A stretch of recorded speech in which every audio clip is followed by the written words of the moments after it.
ассалому алайкум бародарон ва хоҳарони гиромӣ, хуб ҳастен, саломат ҳастен? Иншоаллоҳ аллоҳ ҳифзтон кунад. История як шахсият ҳозир суҳбат мекунем камакак. Иншоаллоҳ ки фикр мекунам ба онҳое ки дар корҳои хайр машғул ҳастанд, шояд ки як дарси ибрате шавад. Якчанд сол пеш як шахсият ба кӯмаку дастгириҳо машғул мешавад ва дар байни як сол кӯшиш мекунад ки дардбоварии мардум бидурояд ва кӯшишҳошам хеле хуб мекунад ки бовараш кунанд мардум ва дар ҳамин байни як сол кӯшишҳош бениҳоят хуб мешавад.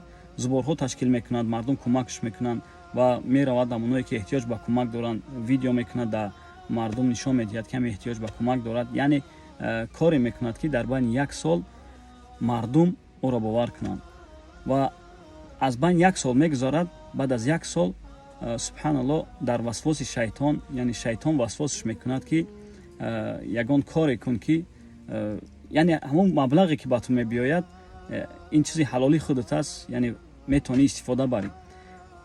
Аз байни як сол мегузарад, субҳаналлоҳ, шахсият соҳиби мошин мешавад, соҳиби дову-дустгах мешавад, соҳиби хона мешавад. Яъне ба тамоми санъаташ дар хонашон, ба фарзандоша ва ба худша зиндагии беҳтарина ташкил мекунанд. Аз ҳисоби чӣ? Аз ҳисоби хайрияе ки мардум ӯро бовар кардаву дастгириш мекарданд. мақсад 60-70% шояд ки худаш мегирифт, я 30-40% дигаша дар онҳое ки эҳтиёҷ ба кӯмак доранд ба онҳо медод. Ва дери нагузашта аз байни як сол, як ним сол мегузарад ки субҳаналлоҳ як фарзандаш бемор мешавад. Як фарзандаш бемор мешавад. Дар ҳамон бемории фарзандаш тамоми достгаша, тамоми бойгариша мефурӯшаду ҳамон фарзандша мехоҳад ки наҷот диҳад. Не ки аллоҳ субҳанаҳу ва таоло фарзандша мегирад. Фарзандаш бенатиҷа аз дунё мегузарад, бе ягон асос ва духтурҳо ҳам мекобанд, дардша намеёбанд. Аз байни як моҳ мегузарад ки дуюм фарзандаш ҳамихе касал мешаваду ва инам бурда дар духтурхона нишон медиҳад ки бемор аст, касал аст, чӣ кор кунем, табобатша вай кунед. Субҳаналлоҳ, табобатша, дардша намеёбад, ягон духтур намеёбад. аз байни 2 моҳ ё 3 моҳ мегузарад ки фарзанди дуюмшам аз даст метиҳад. дӯстони азиз, як моҳ баъд Аллоҳ як дарде ба ӯ метиҳад ки табобат нашаванда аст, яъне касали рак 4 степенаш. Аллоҳ шоҳид аст, тамоми бойгариша, тамоми дову дустгаша, тамоми он чизе ки ай кори хайр ба ӯ омада буд, ҳамаш меравад. Дар байни 6 моҳ аз байн меравад. Субҳаналлоҳ, мезанад ба ҷомаву ҷогаҳ. имрӯз як сол пеш, субҳаналлоҳ, ӯ ба лексуси 570 мегашт аз ҳисоби мардуме ки ӯро бовар кардану амоната доданаш ва ӯ хиёнат кард. имрӯз ӯ дар кайласка аст. Як сол пеш дар лексуси 570 буд ва имрӯз дар кайласка аст. аллоҳ нусрата додаш ва аллоҳ нусрата гирифташ ва беоб рӯш кард. субҳаналлоҳ, фарзандоша аз дасташ гирифт, занаш биромад бирафт. тамоми бойгарие ки аз ҳисоби мардум буд, тамоми бойгариша аллоҳ гирифт ва худша чӣ кор кард? Як касалеро гирифтор кард ки табобат нашавандаву ба ҷомаву ҷогаҳ ки ҳамун хеле ки мардум бовараш кардан, чӣ кардан, ҳамун хел страдат кунаву дар кунҷи девол ба ёд биёра ки бин ки ман чӣ қудратҳо дорам.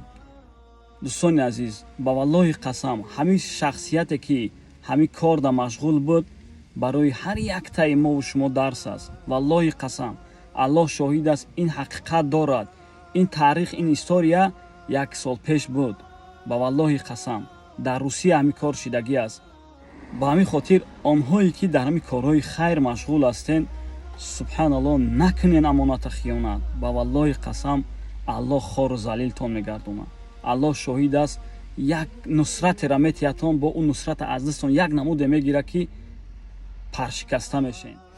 ба ҳамин хотир ин буд як дарсе ки барои мову шумо, як бигем напоминания ва онҳое ки дар ҳамин корҳои хайр машғул ҳастен, аз аллоҳ битарсен, накунен хиёнат.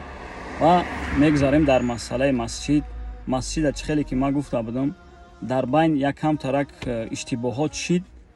ҳамонро ба ҳамин хотир мо ба гардан гирифтем ва аз паси аҷҳот ҳастем, аз паси ҳамон чизҳо ҳастем ки یعنی حق به حقدار برسه و همون مسئله مسجد خیلی که وعده داده بودیم که انشالله روزهای نزدیک اچوچا به پراگی میسپاریم. از پس همون اچو دستیم انشالله رفتن بچه ها رفتن در مسجد همه چیزا رو وای کردگیان. ما میگیم که تا مخچه همون مسجد چند سوم رسخود شدگی دهمه مسجد تا امروز و چند سوم باقی مانده است و چند سوم دیگه باید رسخود شود در همون مسجد همش حساب کتاب کرده استیم. انشالله روزهای نزدیک میبرویم. دوستان عزیز با صبر باشین. والله قسم در مسئله ما، در مسئله عبدالوهاب، در مسئله حبیب الله، در مسئله احمد که مثال الحمدلله در کارهای خیر با ما هستند، یگان گمانی بد نکنید. همین کار ما به خاطر چی به عهده گرفتیم؟ مردم بسیاری بد گپ چپ کردن در مسئله همین مسجد و ما در همین چیز دخالت کردیم که همین مسجد با خوبی انجام دیم، یعنی به یگان چی و همین خاطر اچوتا به گردن گرفتگی هستیم. انشالله که روزهای نزدیک همش معلوم میشود. روزهای نزدیک یک تا به یک تا میبرویم انشالله که میرسانیم به شما. الله جزای خیرتون تیا برای صبرتون و نسبت ما یگان گمانی بد نکنین. آنهایی که در این کارهای مسجد مشغول بودن کمتر اشتباهات بود و همون اشتباهات ما فهمیدیم به همین خاطر از پس همین شدیم. دوستان عزیز یگان فکری بد نکنین نسبت ما. الله جزای خیرتون تیا و روزهای نزدیک انشالله که همش معلوم میشود. سلام علیکم.